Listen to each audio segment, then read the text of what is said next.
Sir শুরুতেই যেটি জানতে চাইবো, যেটি আমি ইতিমধ্যেই দর্শকদেরকে বলে দিয়েছি, যে মেরুদণ্ডের সমস্যা মানেই কিন্তু অনেকগুলো লক্ষণ নিয়ে আসে। তো আপনার কাছে আমি একটু জানতে চাই যে মেরুদণ্ডের সমস্যা বলতে আসলে কি বোঝানো হয়? মেরুদণ্ড মানে হচ্ছে আমাদের বডির পিছনের দিকে যে অংশটুকু সেটুকু আমরা ফিল করি আসলে মধ্যে।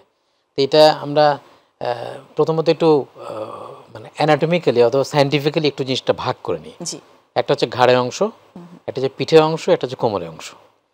আমরা পুরো মেরুদণ্ডকে যদি আমরা 3 ভাগে ভাগ করি, তাহলে কেউ কেউ আমাদের কাছে ঘাড়ের সমস্যা নিয়ে আসতে পারে, কেউ কেউ আমাদের কাছে পিঠের সমস্যা নিয়ে আসতে পারে, কেউ কেউ কোমরের সমস্যা নিয়ে আসতে পারে। এই যে সমস্যা নিয়ে আসতে পারে, তখন আমরা বুঝবো যে ওনার সমস্যাটা কোথায় এবং আমাকে কিভাবে তাকে অ্যাড্রেস করতে হবে। আচ্ছা স্যার, সমস্যাটা কি ব্যথা দিয়েই তো শুরু হয়, মানে কমপ্লেইনটা আসলে কি থাকে? প্রথমত হচ্ছে যে এই কমপ্লেনগুলো আবার একটু যদি আমরা এইভাবে চিন্তা করি যে একদম মূল ফোকাস পয়েন্ট হচ্ছে পেইন। একেবারে একটা মানুষ আসলে প্রথমত পেইন নিয়ে আসতে পারে, কখনো কখনো দেখা যায় যে পেইন ছাড়া অন্য জিনিস নিয়ে আসতে পারে। যেমন ছোট ছোট বাচ্চা আসলো, একটা বাচ্চা ছেলে অথবা একটা বাচ্চা মেয়ে আসলো, তার মেরুদণ্ড বাঁকা আছে, মানে এটা জন্মগত একটা সমস্যা, তার কিন্তু কোনো পেইন নেই বা কোনো সমস্যা নেই। অথবা দেখা গেলো যে তার মেরুদণ্ডে একটা অংশ যে উঁচু হয়ে গেছে।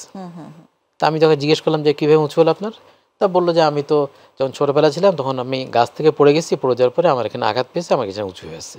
ওটা হলো মেডিকেল সায়েন্স, তাৎক্ষণিকভাবে হয়তো সে চিকিৎসা করেনি, পরবর্তীতে অথবা চিকিৎসা যেটুকু নিয়েছে তাতে সে ভালো আছে, সে নড়াচড়া করতে পারছে, চলাফেরা করতে পারছে, মনে করছে আমি ভালোই আছি এর মধ্যে। আচ্ছা আচ্ছা। কিন্তু ওইখানে কি হলো, ওইখানে আসলে ওই হাড্ডিটা ভেঙে গেছে, ভেঙে যে উঁচু হয়ে আসছে।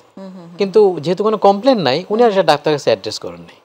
হয়তো দেখা গেল যে আজকে থেকে 16 বছর পরে অথবা 15 বছর পরে এসে সে যখন ফিল করলে তার ব্যথা আরম্ভ হয়েছে, তখন ডাক্তার কাছে আসলো, দেখা গেলো জিনিসটা অনেক আগে হয়ে গেছে।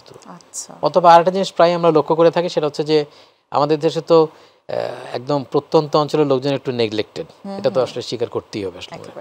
এবং ওনারা কোনো কোনো ক্ষেত্রে অর্থনৈতিক সমস্যা, কোনো কোনো ক্ষেত্রে জ্ঞানের স্বল্পতা, এগুলোর জন্য যে এই সমস্যাগুলো নিয়ে যে ডাক্তার কাছে আসতে হবে সেটা হতে জানে না, বুঝতে পারে না। যেমন অনেক মানুষ এখন টিবির প্রবণতা অনেক বেশি, স্পাইনাল টিবি অনেক সমস্যা। এবং প্রচুর লোক আছে যাদের মানে মেরুদণ্ডতেও যক্ষা হতে পারে, সেটিও কিন্তু অনেকে চিন্তাই করতে পারে না।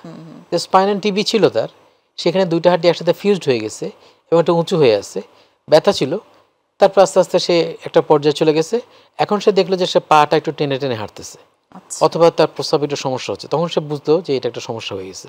তারপরে হয়তো আমাদের মধ্যে কোনো স্পেশালিস্ট আসলো, তখন আমরা দেখলাম যে পুরো 2টা হাড্ডি একদম পুরো বাঁকা হয়ে গেছে। এটাকে কাইফোসিস বলে। মানে স্যার মেরুদণ্ডের সমস্যা, কিন্তু লক্ষণগুলো প্রকাশ পাচ্ছে কিন্তু আবার অন্যভাবে, যেমন প্রস্রাব বন্ধ হয়ে যাচ্ছে অথবা পায়ের সমস্যা, হাঁটতে কষ্ট হচ্ছে। আচ্ছা আচ্ছা, তার মানে এই জাতীয় সমস্যা হলেও সেটি ধরে নিতে হবে, বা অনেক সময় মেরুদণ্ডের সমস্যা থেকে এটা হয়, সোর্সটা মেরুদণ্ড। আচ্ছা।